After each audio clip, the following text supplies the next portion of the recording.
আসসালামু আলাইকুম গাইস, আমি আবার আজকে নিয়ে চলে আসলাম আপনাদের কাছে নতুন রেসিপি।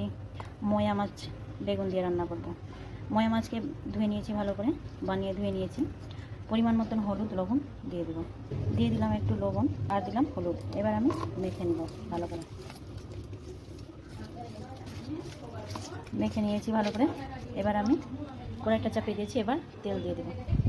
এবার আমি রিফাইন অয়েল দিয়ে মাছটাকে মোয়া মাছকে ভেজে নেব। তেল গরম হয়ে গেছে, এবার আমি মাছটা ভেজে নেব। মোয়া মাছটা আমি বেগুন আর আলু দিয়ে রান্না করব। বেগুন পাতলা করে কেটে নিয়েছি ছোটো ছোটো পিস করে, আর তোমার আলুটাও কেটে নিয়েছি। ধনে পাতা দিয়েছি আর নিয়েছি একটা টমেটো কেটে নিয়েছি। এদিকে আমি মশলাটা করে নেব। ওদিকে মাছ ভাজা হচ্ছে, এদিকে আমি মশলা বেটে নিয়েছি। পেঁয়াজ, লঙ্কা, আদা, রসুন, জিরা আর সরিষা, এগুলো আমি মিক্সার গ্রাইন্ডারে বেটে নেব। মিক্সার গ্রাইন্ডার নিয়ে নিয়েছি, এবার আমি বেটে নেব।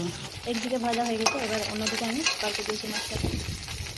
মশলাটাও ভালো করে বাটা হয়ে গেছে, ভালো করে মাছটা ভাজা হয়ে গেছে। এবার আমি তুলে নেব মাছটা।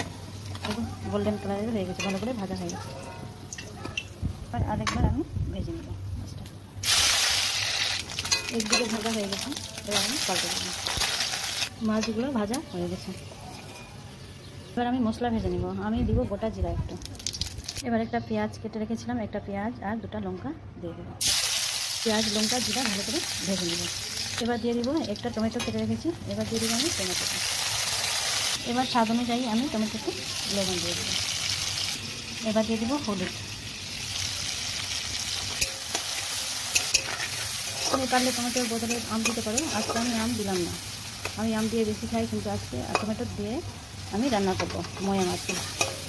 টমেটোর সাথে আমি পেঁয়াজ, লঙ্কা, জিরা আর হলুদ লবণ ভেজে নিব একটু। তারপরে মশলার জন্য আমি লবণ হলুদ দিয়ে দিলাম একেবারে। এবার বাটিতে আমি মশলাটা বের করে নেব। টমেটো অর্ধেকটা ভাজা হয়ে গেছে, এবার আমি দিয়ে দিব মশলাটা। টমেটোকে মশলার সাথে এবার আমি ভাজবো। লবণ হলুদ আমি মশলার জন্য আমি দিয়ে দিয়েছিলাম টমেটোকে। মশলাটা ভালো করে ভেজে নেব আমি টমেটোর সাথে। এদিকে মশলার বাটিতে মশলা আছে, আমি একটু জল দিয়ে দিব কড়াই। ভালো করে আমি ভেজে নেব মশলাটাকে এবার টমেটোর সাথে। মশলাটা ভালো করে হয়ে গেছে টমেটোর সাথে। এবার আমি দিয়ে দেবো বেগুনটা মশলার সাথে ভেজে নেব। এবার আমি বেগুনকে ঢেকে ঢেকে ভাজবো। বেগুন ভাজা হয়ে গেলে একটু আমি পাতলা করে যেটা আলু কেটে রেখেছি ওটা ভাজবো বেগুনের সাথে। এবার আমি ঢেকে দেবো। বেগুনটা ভালো করে হয়ে গেছে, এবার আমি দিয়ে দেবো আলুটা। এবার আলুটা আমি ভেজে নেব। আলু কেটে রেখেছি পাতলা পাতলা পিস করে, এবার আলু ভেজে নেব। ঢেকে ঢেকে ভাজলে টেস্টও আলাদা হয় আর তাড়াতাড়ি গলে যায়। এবার আলুটাও আমি মশলা বেগুনের সাথে ভেজে নেব। এখানে গরম জল রেখেছি, একটু দিয়ে দিব গরম জল। ঢেকে ভাজবো আলুটাকে। একবার চেক করে নিব আলুটা গলেছে।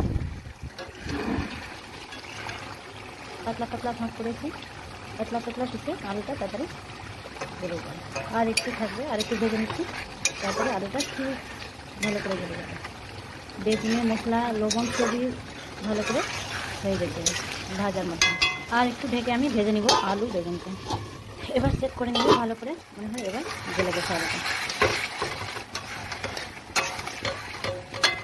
দেখো এবার আলুটা গলে গেছে আলুটা। আমি গরম জল একটু দিয়ে বয়েল হতে দেবো। গরম জল দিয়ে দিয়েছি, এবার বয়েল হবে আর মাছটা দিয়ে দেবো। ঢেকে দিব, তাড়াতাড়ি বয়েল হয়ে যাবে জলটা। দেখে নিচ্ছি ঝোলটা ভালো করে বয়েল হয়ে গেছে। এবার আমি এই ভাজা মাছটা দিয়ে দেবো, মোয়া মাছ। আমরা আমাদের ভাষাতে মারবা মাছও বলি, এমনিতে একে মোয়া মাছ বলি। মোয়া মাছের ঝোলও খেতে খুব ভালো লাগে, কিন্তু আজকে আমি বেগুন আর আলু দিয়ে করলাম।